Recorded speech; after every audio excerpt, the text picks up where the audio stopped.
Halo teman kece, kembali lagi bersama Kak Bella. Kali ini kita akan belajar contoh nyata gotong royong dalam kehidupan sehari-hari. Dari kalian tentu sudah sering mendengarkan gotong royong, tapi apa saja sih contoh nyatanya? Apa saja sih kegiatan-kegiatan yang menunjukkan gotong royong itu? Oke, langsung saja. Contoh contoh nyata gotong royong ada di semua tempat. Dimanapun kita bisa melakukan gotong royong. Di rumah, di sekolah, di lingkungan masyarakat. Di rumah kita bisa melakukan gotong royong dengan keluarga.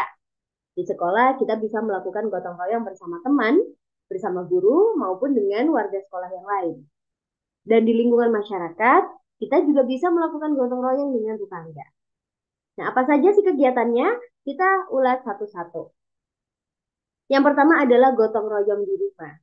Tentunya di rumah kalian tidak hidup sendiri. Ada orang lain, ada ayah, ibu, yang punya adik ada adik atau kakak, atau mungkin di dalam rumahnya ada paman, ada bibi, ada nenek. Nah, apabila di dalam rumah kalian ada orang banyak, tentunya kalian bisa melakukan gotong royong. Apa kegiatannya? Yang pertama yaitu membersihkan rumah. Ketika membersihkan rumah, tentunya kalian perlu melakukan gotong royong sehingga rumah lebih cepat bersih dan kegiatan lebih cepat selesai. Misalnya kalian ada pembagian tugas, seperti dalam gambar, anak merapikan mainan. Kemudian ibu menyapu atau membersihkan dengan vacuum cleaner. Sedangkan ayah membersihkan jendela. Nah, pembagian-pembagian tugas tersebut bisa kalian rundingkan atau kalian diskusikan dengan keluarga kalian yang ada di rumah. Selanjutnya ada kegiatan mencuci piring. Kalian bisa mencuci piring, membagi tugas bersama ibu. Misalnya, kalian yang mencuci, kemudian ibu yang mengelap. Selanjutnya, ada juga kegiatan menanam. Di rumah kalian biasanya terdapat tanaman-tanaman atau yang rumahnya punya taman tentu ada banyak sekali tanaman di dalamnya. Kalian bisa melakukan kegiatan menanam bersama orang tua kalian. Kalian bisa membagi tugas juga. Misalnya seperti pada gambar ada ayah yang mencangkul, kemudian kamu bertugas untuk memasukkan tanaman. Selanjutnya juga ada kegiatan memasak. Setiap hari tentu orang tua kalian memasak. Karena memasak adalah kebutuhan semua orang kalau kalian butuh makan setiap hari. Nah, jangan sampai ibu kalian saja yang memasak. Kalian bisa juga membantu ibu untuk memasak.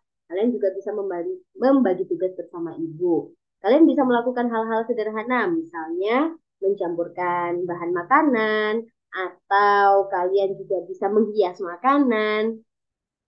Kemudian membersihkan halaman.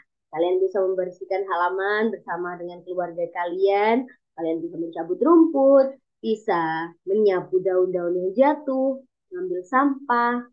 Nah, itu adalah gotong royong di rumah. Selanjutnya ada gotong royong di sekolah. Nah, mungkin kalian juga pernah melaksanakan ini di sekolah. Yang pertama ada piket kelas. Setiap hari tentu kalian melakukan piket kelas bersama, ada jadwal piket kelas bersama teman-teman sehingga kelas bisa selalu bersih. Selanjutnya juga ada kerja kelompok. Nah, kerja kelompok ini juga termasuk gotong royong di sekolah loh. Kalian bisa membagi tugas bersama teman. Misalnya, teman A menulis, teman B mencari bahan, kemudian teman C juga memberikan idenya. Itu juga termasuk gotong royong. Selanjutnya, di sekolah juga tentunya kalian pernah menanam. Nah, kalian juga bisa membagi tugas gotong royong di sana. Selanjutnya ada praktikum. Praktikum ini biasanya dilaksanakan berkelompok. Praktikum IPAS. Nah, misalnya ada praktikum untuk membuktikan proses fotosintesis. Nah, kalian tentunya bisa membagi tugas. Ada yang memasukkan daunnya di dalam mangkok, kemudian ada yang mencatat laporannya, kemudian ada yang melakukan presentasi. Gitu. Selanjutnya ada membersihkan halaman. Nah, membersihkan halaman juga bisa dilakukan di sekolah. Mengingat halaman sekolah sangat luas dan juga perlu bantuan kalian untuk membersihkannya. Jangan hanya mengandalkan penjaga sekolah, sehingga sekolah akan tetap mudah atau tetap enak dilihat karena tidak ada sampah yang berserakan dan tetap selalu bersih. Selanjutnya ada gotong royong di masyarakat. Gotong royong di masyarakat yang pertama adalah membersihkan selokan. Ya, kalian bisa melakukan dengan tetangga kalian. Apabila kalian misalnya tidak bisa melaksanakan kegiatan membersihkan selokan, kalian bisa membantu dengan menyiapkan makanan atau menyiapkan minuman. Kemudian ada juga memperbaiki jalan. Apabila jalan di sekitar rumahmu sudah rusak, kalian bisa gotong royong bersama tetangga atau warga sekitar rumah untuk memperbaiki jalan. Kalian juga bisa bergotong royong untuk menghijaukan lingkungan. Karena lingkungan yang hijau akan lebih indah dipandang. Ada banyak tanaman tentu sangat menyenangkan. Kemudian membangun fasilitas umum.